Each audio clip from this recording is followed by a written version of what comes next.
Hey guys, I know some of you guys were asking if I had a Discord server, and I actually do. I know some of you guys were saying that you guys wanted to start your own journey, or you guys were also in your journey of succeeding within the UEFN Discover space. So this is a good place to hang out. We can all help each other. We can all grind together. Yeah, we can all share our experiences together, share our wins, share our losses, learn from all our mistakes. I'm going to leave the link in the description if you want to join. But yeah, let's get to the video. Hello again to day number 2 of getting rid with Fortnite maps. And finally, we've decided what map game mode we're going to create. So I made a quick checklist of all the tasks that we had to do for today, basically listing out established game modes, and essentially all of this is just to find the game mode that we're going to be working on, and then the how we can improve on that game mode and how we can ensure our success within that game mode. So first of all, I've listed every major game mode that has been established within the ecosystem and has been proven to work for a long period of time. These are essentially games that have been here ever since the beginning, or even prior to UEFN. Actually, these are all pre-UEFN games. So really, we know that the demand for these games is high. And then what I've done is I've listed most of the major kind of clones slash derivatives of that game, of that original game mode, just to kind of get a feel of how successful those derivatives can be relative to their original game mode. This will help us get an overall feel of what game mode we should prioritize or work on. Because if, for example, there was a game mode that had 100,000 CCU, but the next nearest clone had something like 1,000 CCU, that's not a very high chance of success. And as you can see here, we start off with 1v1 with every gun, which at the time of this recording has 10,000 players. And the nearest competitor to that that's successful is this one, which is all weapons and vehicles 1v1. Now you can see that the CCU here is relatively high, 1.2k CCU. But again, the disparity between this and this one is pretty high. This is a pretty much has 10% of what this game has, meaning that if we make the most successful game of this genre as it stands, we will only be at 10% of what the original game mode can be. Obviously, we're not going to completely dethrone the original game mode here. That's not really what we're going after. Meaning that what we really want to look at are the newer maps. Next is red versus blue, and this one's really interesting because there's only one other competitor that's performing well. The rest you can see are not performing as good as they can be.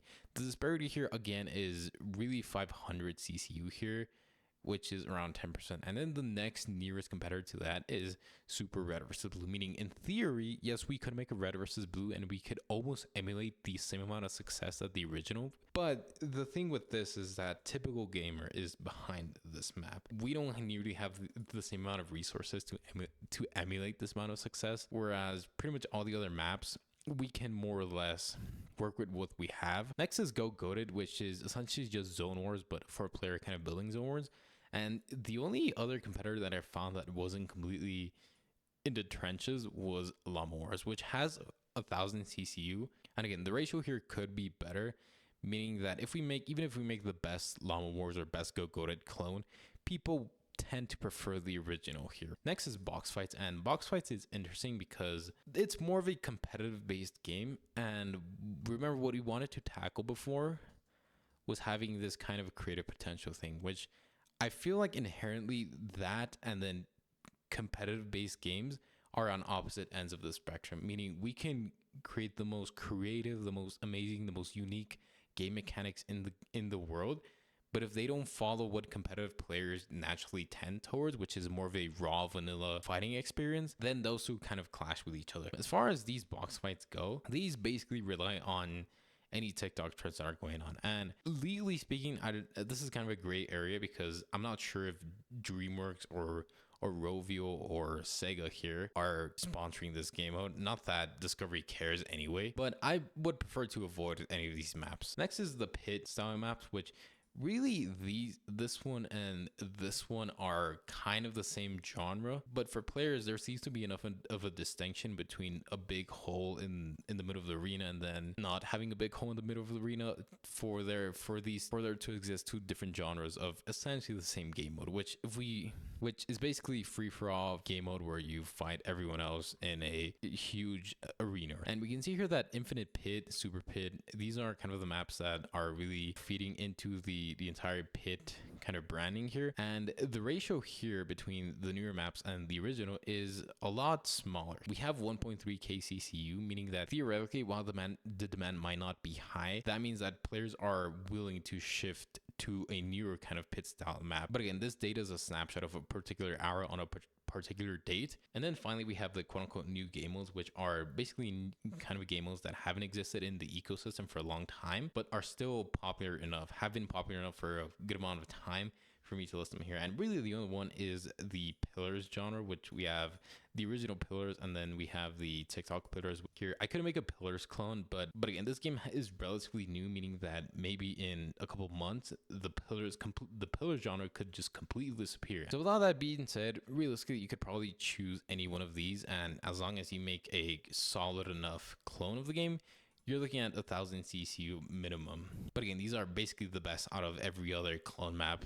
I'm sure there are thousands of pit maps, thousands of red versus blue maps, but these are really the ones that stand out the most. So it looks like we are going to make a pit map. I know, super original, whatever. We're really going to try to see what the pit's doing really good and what the pit could, and what features the pit could work on.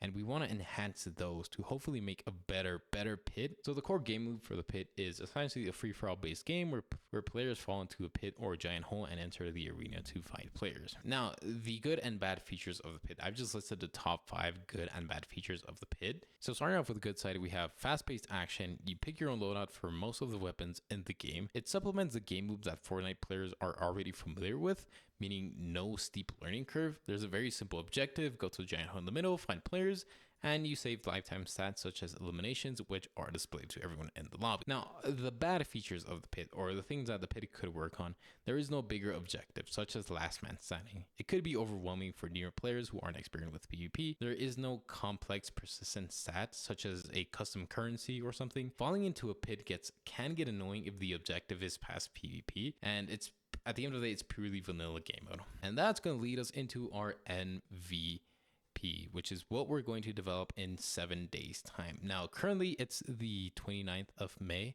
and in literally 3 days, Unreal Fest is going to happen, which kind of puts a dent into our entire development process here. Now, as far as the MVP features here, I've listed them from most important to kind of least important, but these are all features that I want to ship with the first build of the game. And we want to have every popular weapon available, and that's kind of obvious.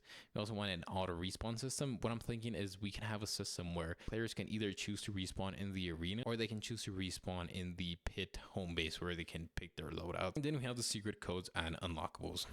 But from last video, I've determined that the key metrics that these maps really kind of struggle on are retention rate and playtime, meaning this one tackles the marketability aspect, which are really popular on TikTok right now. And then we're also going to have our standard rank system. We're going to have in-game quests, meaning things like get 5 eliminations and then get this reward, something like that. We're also going to have custom weapons. Now, these custom weapon system, I already kind of have a more or less blueprint on how to build this. So the actual development time for this isn't going to be too high, but if you were starting from scratch, you might want to omit this from your MVP. Or if you really want something that's super unique, what you can do is you can literally just attach a VFX to any common weapon and just call it a day. Here's less important, but I still want to have them inside of the MVP. This one's gonna be a custom persistent currency, meaning there's some sort of gold or maybe diamonds or some currency that persist among sessions. So there's something for players to come back to.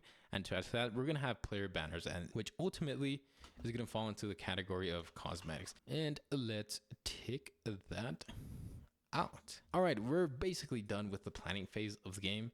But yeah, that about wraps up today's episode, and I'll see you guys tomorrow. And yeah, take care, guys.